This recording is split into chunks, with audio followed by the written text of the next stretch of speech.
And also we want to encourage American involvement in the investment in Liberia. Yeah. We'd like to see that happen. We want to work with the United States in peace and security within the region because we are committed to that. And we just want to thank you so much for this opportunity. Well, thank you in such good English, such beautiful. Where did you learn to speak so beautifully? Where were you educated? Where? Yes, sir. In Liberia. Yes, sir. Well, that's very interesting. That's beautiful English. Sure. I have people at this table can't speak nearly as well. Very and good, they- sir. Thank you. I am an African. Welcome to another episode of Africa for Dummies. I'm your host Nathan, and today we're diving into a headline that feels both familiar and strange. Donald Trump is back, and this time he's courting Africa, but not in the way you might expect. Last week, Trump hosted leaders from 5 African nations: Liberia, Gabon, Guinea-Bissau, Mauritania, and Senegal at the White House. On the surface, it was a meeting about trade, investment, and minerals. But if you dig deeper, this gathering reveals a lot about how the Trump administration views Africa, what's at stake for the continent, and whether the US is really ready to compete with China on African soil. From visa bans to mineral deals, from drone strikes to dismantling of US aid, we unpack what all this means for Africa's future, and whether these partnerships are real, respectful, or just resource grabs in disguise. So, to dive into this, as usual, we have Zenge, who is our co-host. How are you doing, Zenge? I'm good, thanks. Yeah, I'm very interested in this topic actually. It was very much out of the blue. I don't know if it was announced before. Very unexpected. Yeah. Yeah, it was quite unexpected considering the fact that, you know, the Trump administration hasn't necessarily been very kind towards Africa. If any headlines are popping up, it's another country being banned and then another one being banned. Yeah, and you're sort of, you know, you kind of as an African, you're kind of like, is it gonna be me this time? It's sort of like just picking out of a hat Zambia, and then you're like, oh boy. Oh boy. You get a ban. You get a ban. You get a ban. Oh boy. Oh no. I can't go to the United States anymore. Oh, That's a very good analogy. It's like, which one comes out of the hat today? Which one's good? It kind of feels like the Hunger Games a little bit, you know? Everyone is on edge. It's like who's going to be selected this time? Well, yeah. District 8, District 5. Yeah. Anyways, back to the topic at hand. I don't know about you, but I think for me, one of the biggest, it was kind of weird, because when he mentioned these countries, I was like, why? Not disrespect to these countries, but these are not countries that you typically hear about together. Like I've heard, you read about Liberia, you read about all these countries, but never in the same, like, like why? So my first question would be, do you have any idea as to why these 5 countries? I think, look, there's numerous reasons. These are not the traditional countries, as you said. This is normally you'd go for countries like South Africa. You go for countries like Nigeria, Egypt, Kenya, the usual, usual suspects because of their heavyweight, And Kenya is a major non-NATO ally last year. South Africa, they already met, and we all know about that. We actually did a podcast on it. And Egypt, I don't think they have met yet, at least on a bilateral level with Donald Trump. And so which other countries did I mention? Nigeria, I don't think they have met yet as well. But Nigeria is normally considered an ally of the United States. They normally, I'm not saying they toe the line, but they have relatively good relations, although they have had migration issues. The US doing their immigration roundup and sending citizens back to their countries, those who are undocumented. Nigeria has had some pushback over that. I think I saw on the BBC, although I didn't read the story, but Nigeria, I think their minister said, Nigeria has enough problems. We don't want the US deportees. Those are like their own citizens. Like, why? Oh, wow. Wow. Anyway, but like, Okay. yeah, I don't know the full length of that story, so I can't really go that far. But yeah, just to show you how untraditional they are. They also are countries with relatively small populations. Gabon has around 2.5 million people. It's a Central African country on the western coast. Gabon, it recently had a coup with the Bongo family that was ruling Gabon for almost 50 years, if not more. And that was the guy. Was that the guy who was like? I think Make there were a some couple noise. make some noise meme, Yeah. and like And I'm to send a message to all the friends that we have all over the world to tell them to make noise, Yeah, so that was the guy, Ali Bongo, and now there's a military president who took over, and then he had an election, and he's no longer suspended by the AU, so it's sort of like back to the fold, back to normal, if you like. So Oligi, General Oligi went there, and then you have Guinea-Bissau. Guinea-Bissau's president went there. Guinea-Bissau is former. Wait, Conakry is French. Bissau is Portuguese. Yeah, Bissau is Portuguese. And President Sissoko went there. Let me just get his name right. As for Senegal, President Diomaye Faye was there. Senegal is maybe a bit more predictable. Normally, countries deal with Senegal. Senegal has had a lot of state visits historically. It's considered an anchor in West Africa. Many branches of international organizations are there. And that president also came on, I think, last year. We talked about his election when he came on. He beat, what's his name again? Macky Sall, after a series of, he's considered more Pan-African. He's considered not necessarily anti-French, but more of an independent Senegalese president and wants to reset the relationship with France. And so he is very adamant about value addition in minerals. He actually voiced that in the agreement, the discussions over lunch with Trump. He's much younger. Trump actually said, "Oh, he's a pretty young guy. Actually, he looks rather young." So, Diomaye Faye, the president of Guinea-Bissau, I found out I just said his surname. His name is Umaro Sissoko Embalo. Yeah, Umaro Sissoko Embalo. So, Mauritania is also another country, very big country in West Africa, but a small population. Their population is only about 5 million people, and its critical importance is around it's a vast sort of deserty country. It's got a lot of routes for migration, illegal migration into Western Sahara, or if you don't recognize Western Sahara, kind of Morocco. looks like Tatooine from Star Wars. Right. So, and then you also have. Yeah, I don't want to say about that. But so Mauritania has a lot of minerals in terms of iron. It has uranium, and the president is Mohamed Ould Ghazouani. Mauritania was previously the chair of the African Union. So there's numerous aspects of why these countries are important. Yeah. So just because I mean, and then Liberia also. Liberia as well. Yeah, sorry, go ahead. Joseph Boakai, who came on a couple of years ago, I think. So these are actually relatively newish presidents. Even Mauritania's president is quite new. These are quite new presidents. There are two different regions of Africa. One is ECOWAS, then one is the Central African Economic Community. That's the Central African regional body.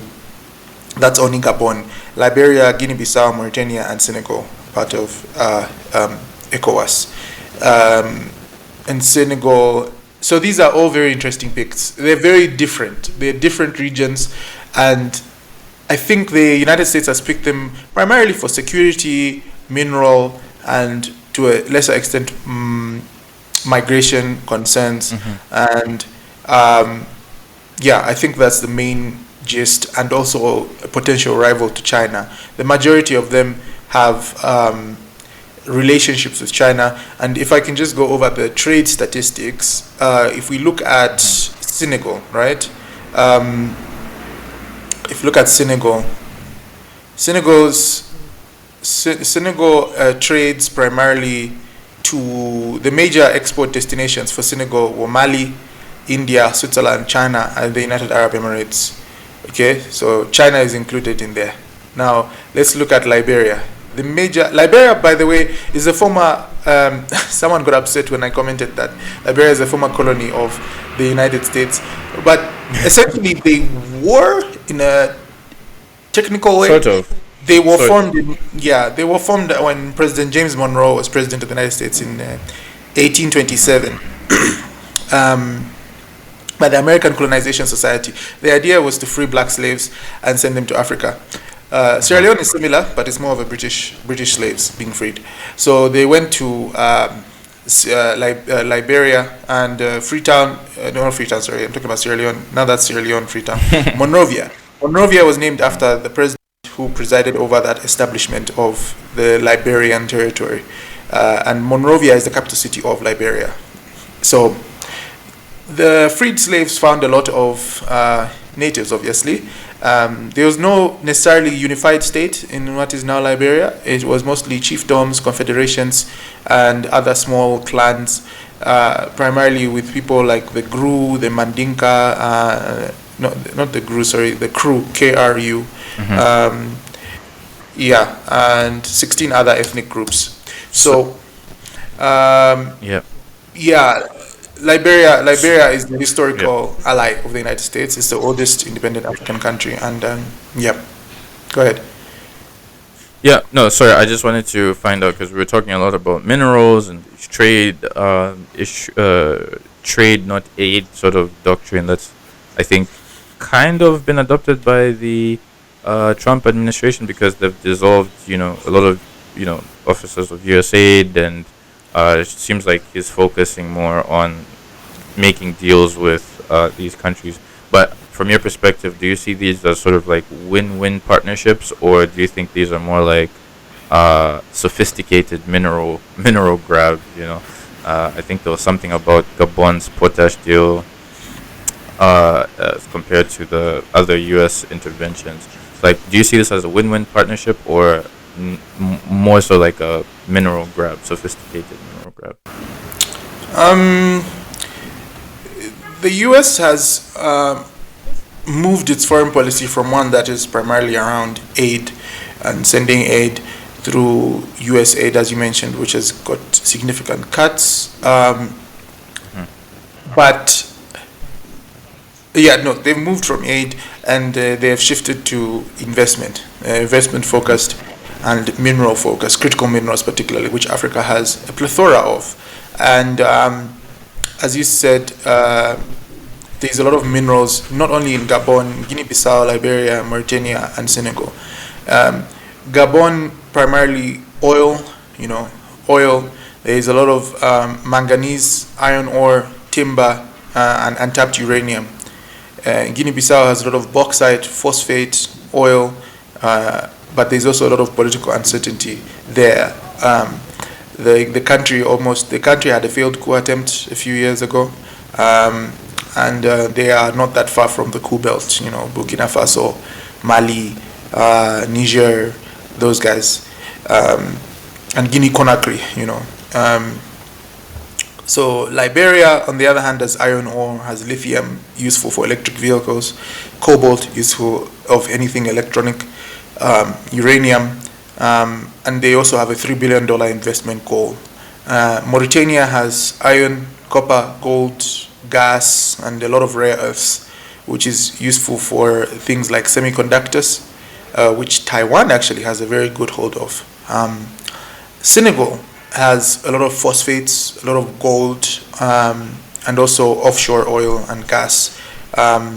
So these are all critical minerals that the United States is interested in, and that China, unfortunately, well, actually not even unfortunately, it's unfortunate if you are putting American interests first. It's fortunate if you're putting Chinese interests first. Gabon is a massive oil producer. The largest export for Gabon is crude petroleum and manganese. And guess who their major export destination is? USA? Yeah, it's China. Yeah. Oh, China. Dang. Yeah, Okay. it's China. So China, it exports its total exports were around 11.3 billion, of which 3 billion went to China and 185 billion went to the United States. So the United States has a very steep hill to climb. Yeah, and actually Israel actually beats the US in terms of export destination. The most common destination of exports of Gabon are China, Indonesia, Spain, and Israel, and the Republic of Congo. Yeah, crude petroleum, manganese, special purpose ships, wood, and refined petroleum. So petroleum is mentioned twice. Guinea-Bissau is mostly agriculture, coconut, Brazil nuts. What are Brazil nuts? I don't know. Good question. Yeah. And cashew nuts, which I love.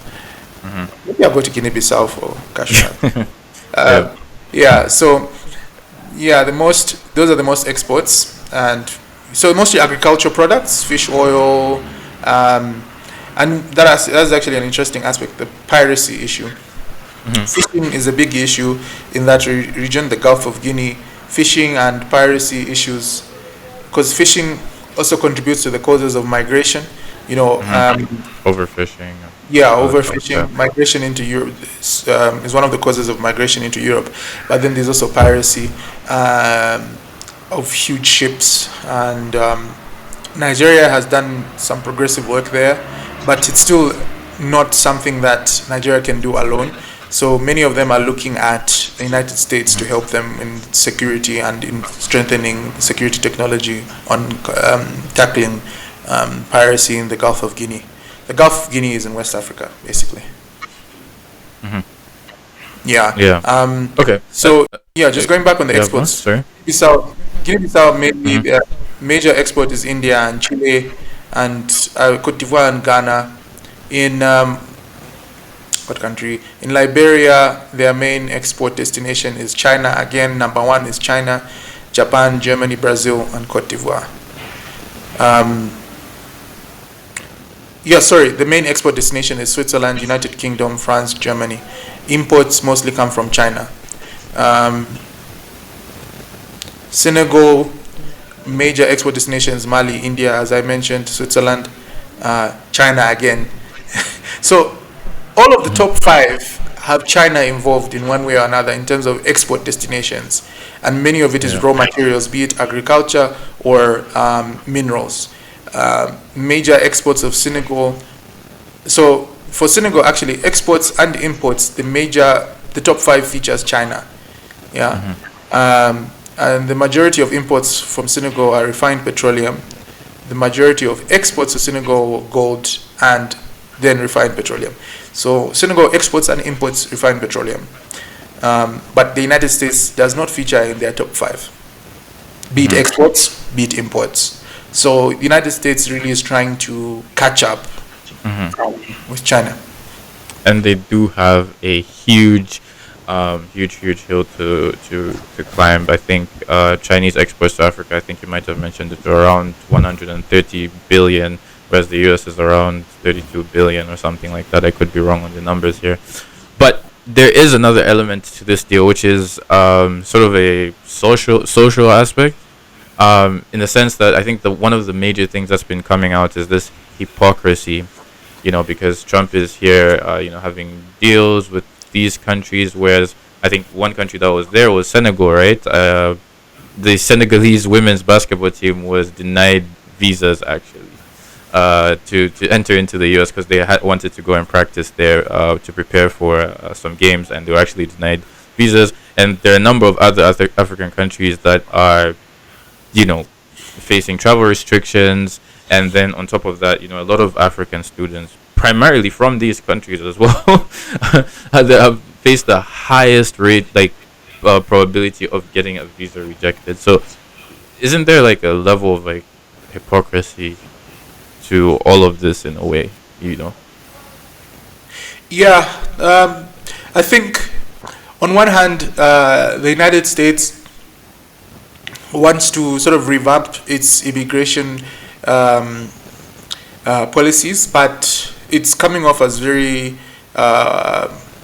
aggressive. It has legitimate concerns regarding because some of the conditionalities for the expanded ban were that countries straighten up their immigration, security, and safety mechanisms. We know a lot in Africa that some people corrupt their way into buying passports, into buying citizenship. Immigration officials sometimes can be very corrupt in a number of countries, and so that's a big issue. So that's something they want to clear out. But at the same time, obviously, there is a right wing in the United States that simply just does not. It has a certain desirable criteria for who should come. But at the same time, for those particular people who do not like African, it's not even immigrants, just visitors, business people from coming, how exactly do you want African minerals to come but not their people? So it's a bit... Yeah, one can look at it in a very hypocritical way. That you like the things that are underneath the ground I'm standing on, whereas but you don't like the person. people themselves, you do not like them. So yeah, some people see this as one-sided. But at the same time, it could also be enhanced if it's done properly. If the countries, this was responsibility of the countries to have well-furnished deals and development agencies that can articulate them in their interests, where you can scale up the value addition. You can also take care of those environmental and social concerns that China has often been accused of. Things like polluting. The Kafue River in Zambia was heavily polluted a few months ago. It was big news and poisoned the river. And they're basically, now I think they've committed to cleaning it up. I don't know how that process is going. So there's also another aspect of, if U.S. investments are seen as exploitative, tensions and legal resistance will also come about. It's not just the states, there's also agency beneath the state. So organizations, environmental groups might take it to court. It has happened in Ghana before, it has happened in Nigeria before on oil spillages, not by US, but by Shell, which I think is Dutch, Shell oil companies and all of those things. So, but also the appetite of risk is interesting. Will US countries really have that appetite to go into Africa in the way that China does?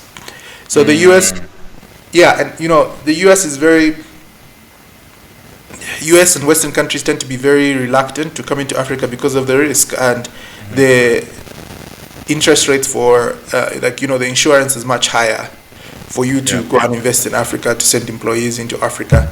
And that's something that some African presidents like William Ruto and Hichilema are proposing in the changing of the global financial architecture to reduce the interest and risk, the financial risk quotas on investing in Africa, because they feel like it's very unfair.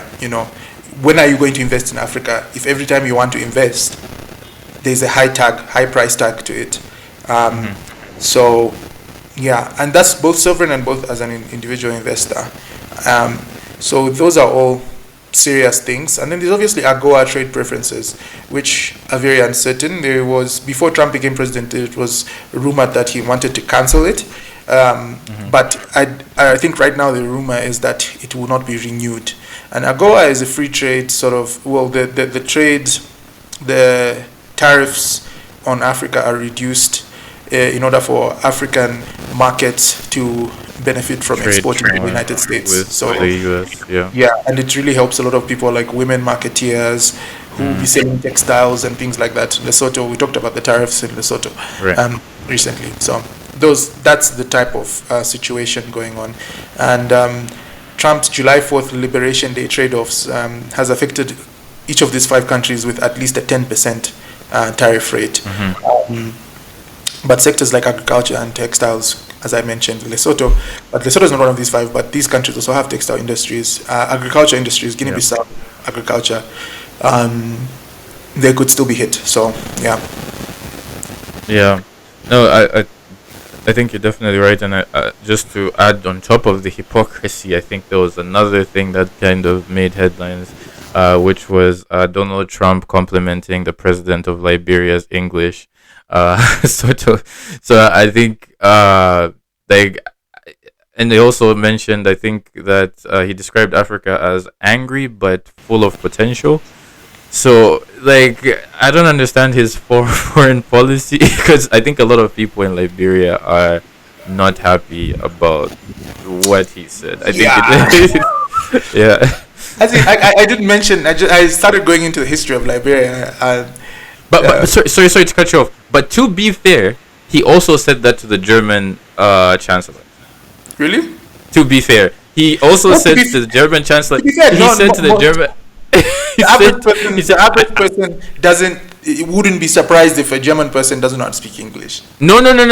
He didn't ask him about his English, because what he said was, because I think he's just one of those people that doesn't know what to say when there's silence in a conversation, and he feels like he has to fill it, because the German chancellor was sitting down at the White House, and he was like, you know what, would you mind if I speak in German to the German reporters?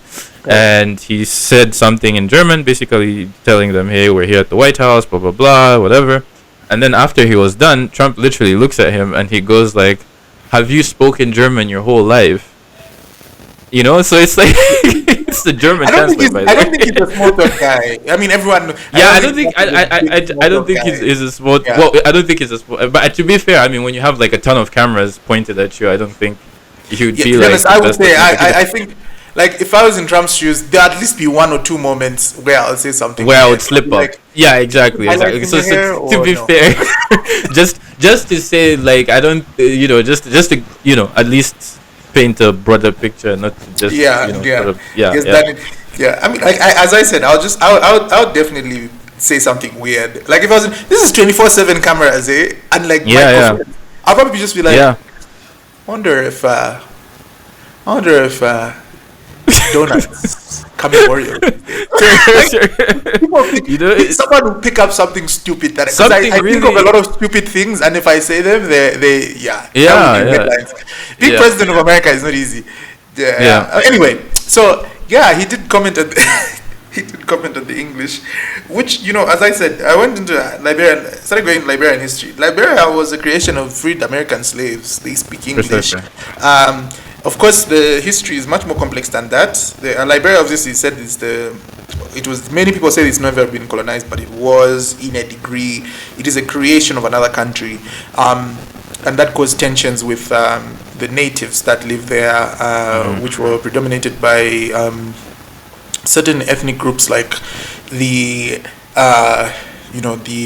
Kepele, Basagio, Mano, Mandingo, and all of those others, the crew. They basically had I've said basically a lot actually, had a civil war in the 1990s, which one of the causes was that inequality. African American slaves perpetuated colonial tendencies. Civil war, by the way. Yeah, elitism for almost maybe more than 100 years, from the 1840s up to 1980. It was a very difficult sort of relationship, and so I'm just talking about that angle. These other issues, economic and political, international aspect to why the Liberian war, it's a whole podcast in itself. But they do speak English. All of them speak English. They have their own sort of pidgin form of their English, but they speak English 100%. Yeah, exactly. I don't know. There's nothing else I can add to that. No, I mean, it's just that I do think that a lot of Liberians are not happy with that comment. I mean, which I can also understand as a person that's coming from Zambia. I mean, now there is this, a push to sort of, understand your own culture. But I think when you and I were growing up, we weren't even allowed to speak our local language. Like, that's why I tell people all the time. Like, for me, English is literally my first language. Like Yeah. and then it's very awkward for me when somebody comes to me and says, "Oh, your English is really good. Like, did you learn it in Zambia?" And I'm like, it's like it's like you force me to learn the language. I learned the language, and now it's like, oh, okay. You It's forgot like, that you forced me to learn the language. shocker. Wow, the guy who you taught English knows how to speak English. Crazy. I remember in our school we were banned from speaking native languages at one point. They called it because vernacular. Vernacular, yeah, vernacular. For sure. Because it would cause confusion. There was one time when people were insulting each other in their native languages, so people didn't understand what they were saying and so on. But in Zambia, that aspect is more to do also on a national level, not just schools. For national unity, it's the only language that everyone can speak. If they have been to right. school, even the minimum level of schooling, straight from nursery, you speak English. The Zambian accent, obviously. There's different aspects. Yeah, but yeah, there's why are you laughing? I don't know. Why would you say that? Of course, because I said even Liberians speak it in the Liberian accent, and they have their own pidgin form. Yeah. So that aspect is very well known. I think maybe he was just not very briefed very well. Liberia is I honestly, a very interesting country.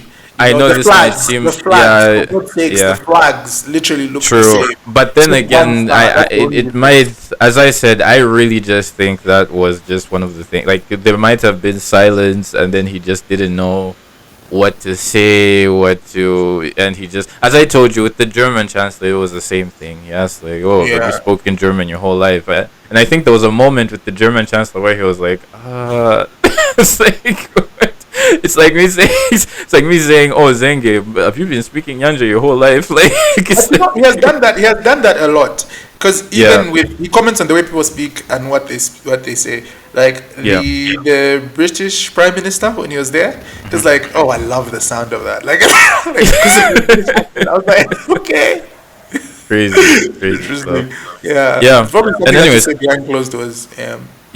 to end basically my last point is, what do Africans actually want, and like, are these things being addressed in these deals?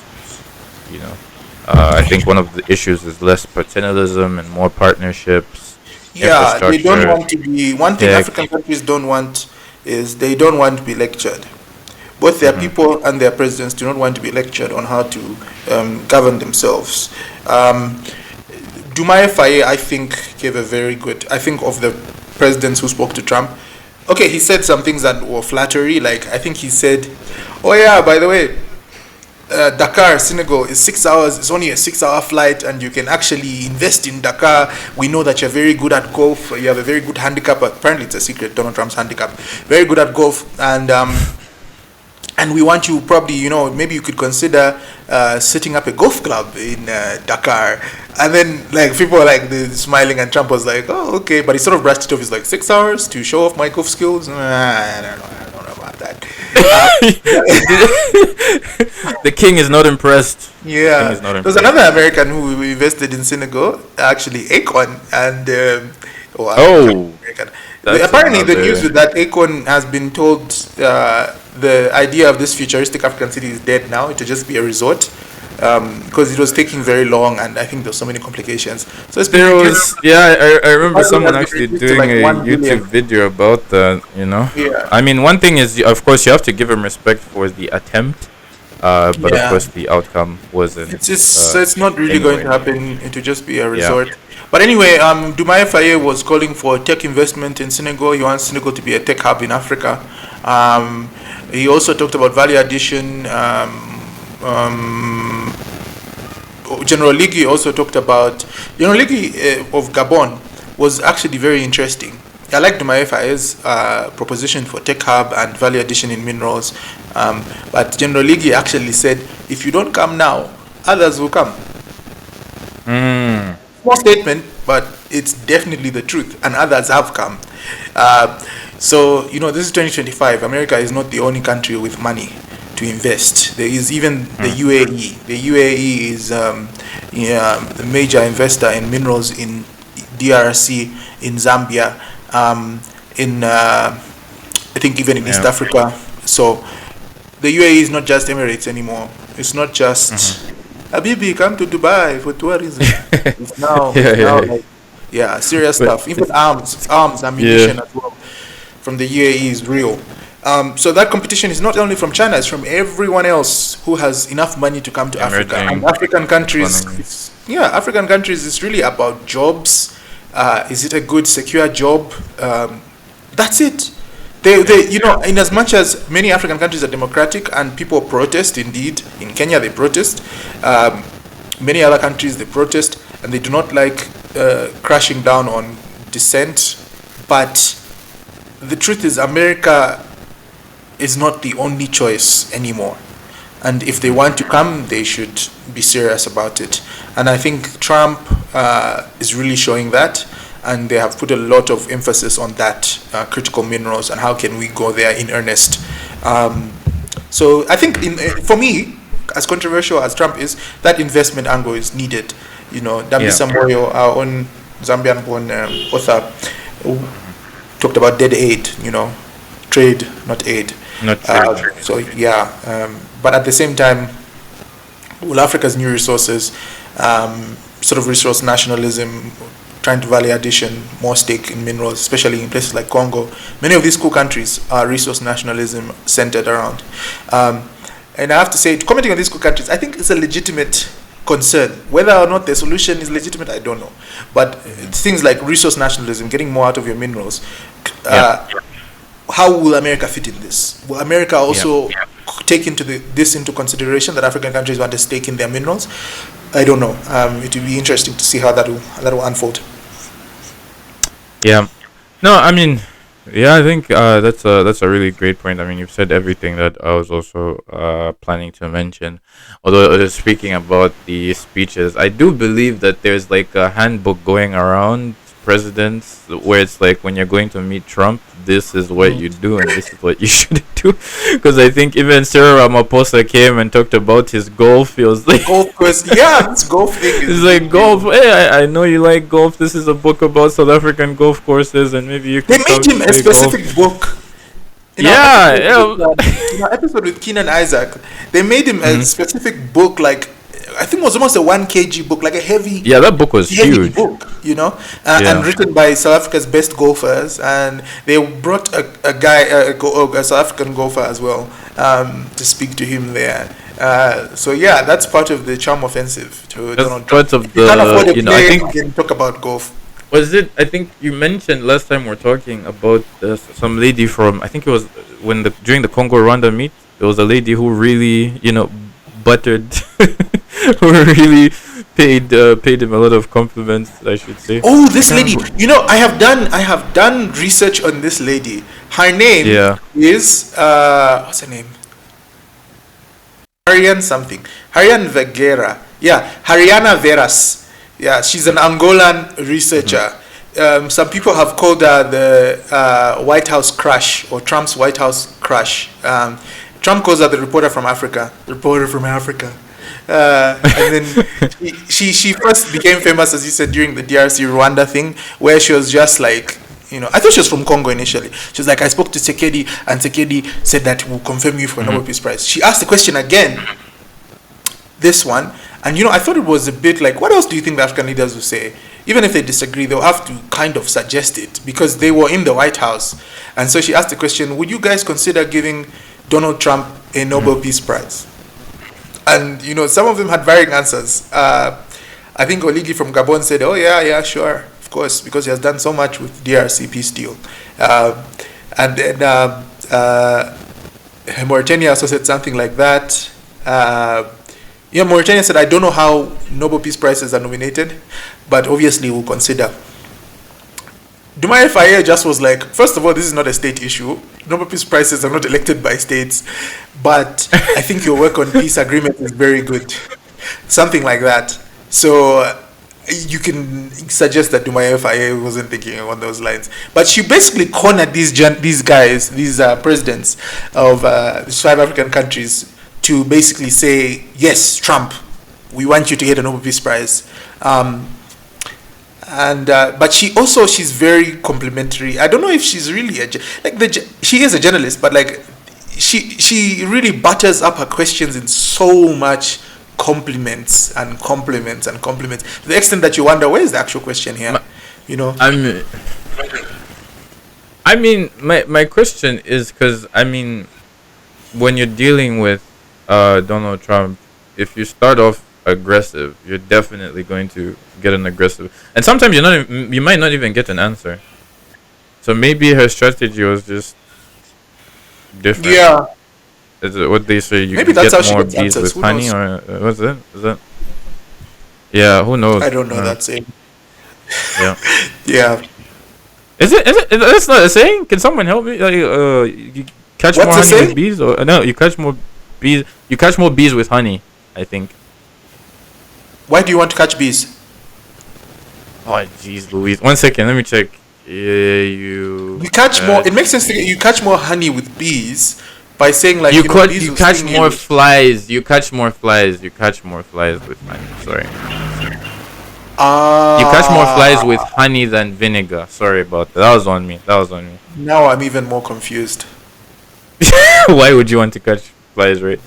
I think the meaning is basically that being kind and pleasant is more effective at persuasion and influencing people than being harsh and unpleasant. You can catch more flies with honey than with vinegar. Because honey is sweet, vinegar is bitter. Right. Okay. Yeah. Anyways, that's a good place to end it. That's a great place to end it. Thank you guys so much for joining us. Please like, share, subscribe, and see you guys on the next episode. Where's the like button? Down, up. Oh yeah. Wherever, whichever platform you're using, down, up, left. Yeah. Ciao, ciao. I am an African.